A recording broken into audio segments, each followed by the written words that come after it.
OSIRIS-REx is NASA's first asteroid sample return mission. It launched in September 2016 on a journey to explore a near-Earth asteroid called Bennu. After arriving in 2018, OSIRIS-REx spent nearly 2 years orbiting Bennu, mapping and studying its rugged terrain before carrying out its primary science objective. On October 20th, 2020, the spacecraft ventured to a small crater in the asteroid's northern hemisphere. It dodged jagged rocks and towering boulders and plunged its arm into the loose surface, excavating 6 tons of debris while collecting about 250 grams of material.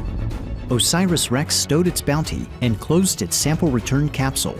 It bid farewell to Bennu in May 2021, embarking on a 1.2 billion-mile cruise back to Earth. Now, 2 years and 4 months after leaving Bennu, OSIRIS-REx is closing in on the place where its journey began. On September 24th, the spacecraft will approach to nearly 63,000 miles from Earth. It will power up and release its sample return capsule at 4:42 a.m. Mountain Time. The capsule must be jettisoned within a narrow time frame and at just the right angle to hit its target, an area of roughly 250 square miles in Utah's West Desert. Once the capsule is away, OSIRIS-REx will fire its thrusters to avoid colliding with Earth. At 8:42 a.m., the capsule will streak into the atmosphere at a blistering 27,000 miles per hour. It will race across the western U.S. and begin to glow with heat, allowing infrared trackers on the ground to chart its progress. As it pushes deeper into the atmosphere, the capsule will rapidly decelerate, subjecting the Bennu samples to a punishing 32 Gs. About 2 minutes after entry, it will slow to Mach 1.4 and deploy its drogue parachute, stabilizing its descent. The capsule will enter special use airspace at 8:46 a.m., almost 10 miles above the Department of Defense Utah Test and Training Range. Radar stations will lock on and track it to within 30 feet of its landing site. At 8:50 a.m., the capsule will extract and deploy its main parachute 1 mile above the ground.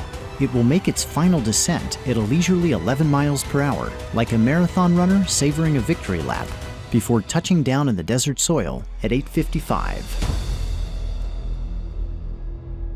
After ground teams retrieve the capsule, the Bennu samples will be taken to NASA's Johnson Space Center in Houston, Texas. The sample canister will be opened in the Astro Materials Acquisition and Curation Facility, and the samples will be curated, distributed, and studied for decades to come.